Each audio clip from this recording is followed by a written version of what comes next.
मावशीच्या गावावरून आल्यापासून माझी आई तर माझ्या छातीकडे एकटक पाहत होती. माझी छाती एवढी फुगली होती की पंजाबी ड्रेस देखील फाटू लागला होता. एकदा तर खरंच माझी छाती एवढी वाढू लागली होती की आता मलाच त्याचं ओझं वाटत होतं. मला कळत नव्हतं की नेमकं मावशीच्या गावाला गेल्यामुळे असं काय झालं की. माझं नाव मोहिनी आहे. उन्हाळ्याच्या दिवसामध्ये परीक्षा झाल्यानंतर शाळेला महिना दीड महिना सुट्टी असते. उन्हाळ्यातली सुट्टी खूप आळसवाणी जाते. बोलायला बसायला देखील कोणी नसते, कारण माझ्या सर्व मैत्रिणी गावाला गेलेल्या असतात. कोणी मामाच्या घरी तर कोणी आत्याच्या घरी. माझं कुठे एवढं नशीब होतं की मला मामाच्या किंवा आत्याच्या घरी जायला मिळेल. मला मामा व आत्या नव्हतेच. मावशी होती, पण ती खूपच दूर राहत होती. आमचं घर खूपच छोट्या खेड्यामध्ये होते, त्यामुळे येथे करमणुकीची कोणतीही साधने नव्हती. टीव्ही नव्हता ना मोबाईल. काम करण्यासाठी शेतात देखील काहीच काम उरलेले नव्हते. ज्वारीच्या काढणीनंतर पप्पांनी शेतात नांगरणी केली. आता शेतात देखील काहीच काम उरले नव्हतं, म्हणून मी तर घरी खूपच बोर होत होते. उन्हाळ्यातील पापड कुरडई करता करता मी माझ्या आई बरोबर गप्पा गोष्टी करायचे. माझी आई एक अडाणी स्त्री होती. ती जुन्या रूढी परंपराप्रमाणे वागायची. कोण्या पुरुषासोबत तर मला बोलू देखील देत नव्हती. ती मला गळ्यापासून ते पायापर्यंत लांबलचक ड्रेस घालायला सांगायची. माझ्या आईची माझ्यावर मांजराप्रमाणे करडी नजर असायची. असेच काही दिवस निघून गेले. एक दिवस असा उजाडला की सकाळी आश्चर्यच झाले. 4-5 वर्षातून एकदा येणारी माझी मावशी, तिने आज सकाळीच घरात प्रवेश केला. मी मावशीला विचारले की मावशी, एवढ्या दिवसांनी कसं काय येणं केलं? मग मावशी बोलू लागली की तुझे काका कामासाठी 4 ते 5 महिने बाहेर देशात गेले आहेत, म्हणून आता मी घरात मोकळीच आहे. माझ्या मावशीला मुलबाळ नव्हते. लग्नाची 20 वर्षे होऊन गेली तरी त्यांच्या पोटी काहीच नव्हते. मावशीचा नवरा घरी नसल्यामुळे मावशी आता मोकळी झाली होती. खूप दिवसांनी तिची बहीण घरी आली म्हणून माझी आई तर खूपच आनंदित होती. मावशी आल्याचे कळल्यानंतर माझ्या आईने शिळ्या भाकरीचे तुकडे मावशीवरून उतरवून टाकले. माझी आई जुन्या परंपरा पाळणारी होती. माझा लहान भाऊ महेश तर मावशी बरोबर दिवसभर नुसता धिंगाणा घालत होता. मावशी आल्यामुळे माझे हे उन्हाळ्याचे सुट्टीचे दिवस खूपच मजेशीर जाऊ लागले. 10-12 दिवस राहिल्यानंतर मावशी आता तिच्या गावी निघण्यास तयार झाली. मला देखील मावशी बरोबर तिच्या गावाला जाण्याची इच्छा होती, पण आई रागवेल म्हणून मी तिला काहीच म्हणाले नाही. मी तशीच गप्प बसले. हे माझ्या चेहऱ्यावरून माझ्या मावशीला कळलं होतं. मग माझ्या आईला मावशी म्हणाली की काही दिवस मोहिनीला माझ्या बरोबर येऊ दे. तिला इथं करमत नाही आणि तिची कोणी मैत्रीण देखील या गावात नाही. तिच्या सर्व मैत्रिणी आपापल्या नातेवाईकांच्या गावाकडे सुट्टीचा आनंद घेण्यासाठी गेल्या आहेत. मावशीचं असं बोलणं ऐकून माझी आई मला मावशीकडे पाठवण्यासाठी तयार झाली.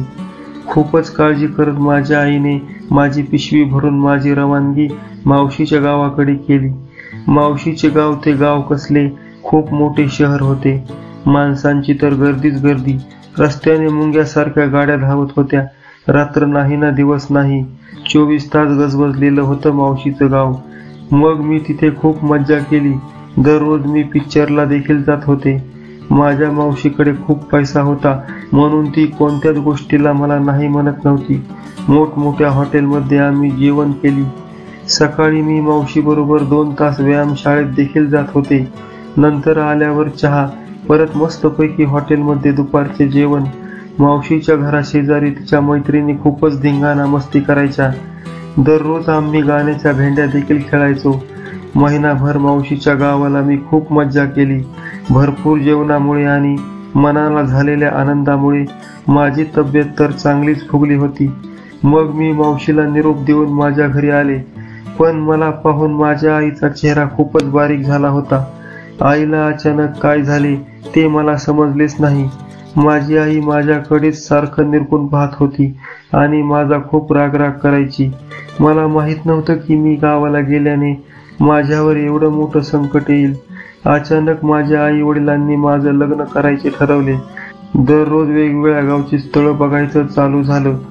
मी माझ्या पप्पांना विचारत होते की मी तर आता 10वीलाच आहे आणि तुम्ही माझ्यासाठी मुलगा का शोधत आहात. मी असे माझ्या आई वडिलांना खूप प्रश्न विचारायचे, पण ते मला काहीच उत्तर देत नव्हते. एकदा तर मला पाहण्यासाठी एक मुलगा घरी आला. मुलगा कसला तो तर मोठा माणूस होता. जवळजवळ 30 वर्षाचा असेल. दणकट मिशा आणि काळा रंग असलेला पैलवान होता तो मला पाहण्यासाठी आला. मी त्याला घरी आल्यानंतर पाणी दिले तर त्याने हळूच माझ्या हाताला स्पर्श केला. त्याच्या त्या स्पर्शाने तर मी बहरून गेले होते. तो गडी तर मला आवडत नव्हता, पण त्याच्या स्पर्शाने माझ्या अंगात मुंग्याच येत होत्या. तो माझ्याकडे अशा नजरेने पाहायचा की मी तर लाजेने पाणी होत होते. वेगवेगळी मुलं मला पाहण्यासाठी घरी येत होती. कोणी नापसंत करायचे तर कोणी खूप हुंडा मागायचे. यामध्ये माझा अभ्यास देखील होत नव्हता. मला माझ्या आईचा खूप राग येऊ लागला. मी तर खूपच चिंतेत होते. माझं लुसलुशीत तारुण्य पाहून त्या दणकट मिशावाल्या 30 वर्षाच्या मुलाने मला पसंत केले. मला तर त्याचा चेहरा बिलकुल आवडत नव्हता, पण त्याचा स्पर्श हवासा वाटायचा. पण मला लग्न करायचे नव्हते. मला तर खूप शिकायचे होते. तसं माझे वडील मला कधी मधी म्हणायचे की मुली तू खूप शिक आणि चांगल्या नोकरीला लाग. पण अचानक असे काय झाले होते की माझे आई वडील माझे लग्न ठरवण्यासाठी एवढी धडपड करू लागले. मी देखील विचार करत होते की 1 महिन्यापूर्वी तर माझे आई वडील माझ्या बरोबर खूप हसून खेळून राहायचे, पण अचानक त्यांना अशी कोणती अडचण आली की त्यांना माझे लग्न करण्याची एवढी घाई झाली. तेवढ्यात माझी मैत्रीण कला घरी आली. मी आईची परवानगी घेऊन कला बरोबर थोडंसं बाहेर गेले. मी कलाला सांगू लागले की अगं कला, मावशीच्या गावावरून आल्यापासून माझे आई वडील तर माझ्या लग्नासाठी माझ्या मागे हातपाय धुवून लागलेले आहेत. कला, मला कळत नाही की माझे आई वडील असं का करत आहेत. मग मला कला म्हणू लागली की काहीतरी असल्याशिवाय तुझी आई तुझ्या लग्नासाठी एवढी घाई करणार नाही. असं बोलत कला माझ्याकडे एकटक पाहत होती.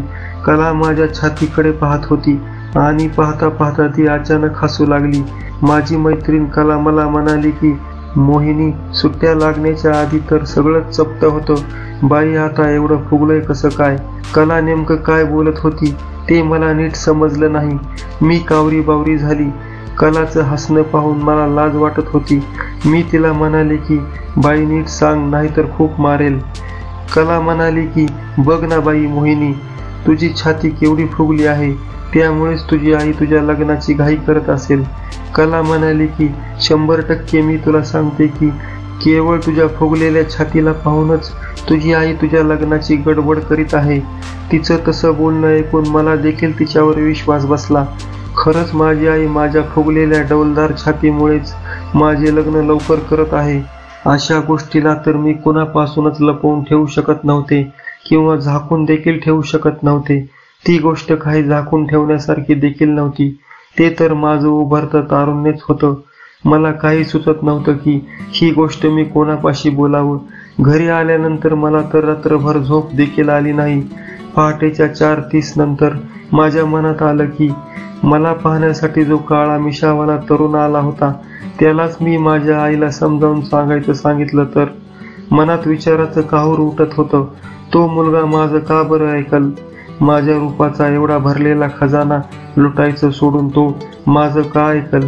त्या काळ्या मुलाचं नाव रणजित होते. दुसऱ्या दिवशी मी बेधडक कलाच्या घरी गेले आणि रणजितच्या पत्त्यावर एक पत्र लिहून पाठवले. पत्रामध्ये लिहिले होते की रणजित, मला माझ्या गावात येऊन भेट. कारण आमच्या गावामध्ये कोणाकडेच मोबाईल नव्हता. सर्व लोक शेतकरी होते.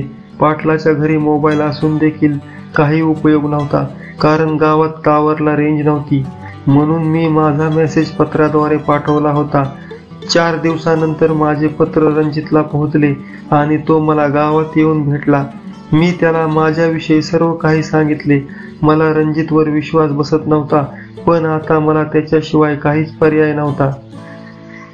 रणजित शेतकरी होता. त्याने माझे शब्द ऐकून तडकन उठून माझ्या घराकडे गेला. रांगडा गडी तो. त्याचं असं पाहून तर माझा जीव त्याच्यावर खूपच जडला होता. मिशावर ताव मारतच त्याने आमच्या घरात प्रवेश केला. तासभर तो माझ्या घरच्या बरोबर बोलत होता. पण तो काय बोलत होता ते मी ऐकलंच नाही, कारण मी बाहेरच थांबले होते. नंतर रणजित बाहेर आला आणि त्याने माझा हात धरला. मला ओढतच त्याने बाजूला नेले. आई वडील तर घरातच होते. गल्लीत देखील कोणीच नव्हते. सर्वजण आपापल्या शेतात गेलेले होते. माझा हात पकडल्यानंतर मी त्याला नाही म्हणू शकले नाही. आज त्याने माझी इज्जत जरी लुटली असती तरी मी त्याला अडवू शकले नसते, कारण मला तो खूपच आवडू लागला होता. अचानक मला त्याच्यावर एवढा जीव कसा काय जडला हेच कळालं नाही. मग त्याने मला बाजूला नेऊन घरात जे काही बोलणं झालं ते सांगू लागला. तुझ्या आई वडिलांना वाटते की तू गावाला गेल्यानंतर तू काहीतरी वाईट काम केलं आहेस, त्यामुळेच तुझी छाती एवढी वाढली आहे. म्हणून ते तुझं लग्न लवकर करण्यासाठी धडपड करत आहेत. त्यांना वाटतं की तू कोणावर तरी प्रेम करत आहेस. मग मी म्हणाले की मी तसं काही केलं नाही. मावशीच्या गावाला गेल्यानंतर तेथे चांगल्या प्रकारचा पोषक आहार आणि 1.5-2 तास व्यायाम यामुळे माझी तब्येत सुधारली होती आणि आईला तर काहीतरी वेगळंच वाटले. मला माझ्या आईकडून अशी अपेक्षा नव्हती. प्रत्येक मुली एकसारख्या नसतात हे आईला कोण समजावून सांगेल. काही मुलींची वाढ खूपच जास्त प्रमाणात होत असते. मग काय लहानपणीच लगीन करायचं का काय?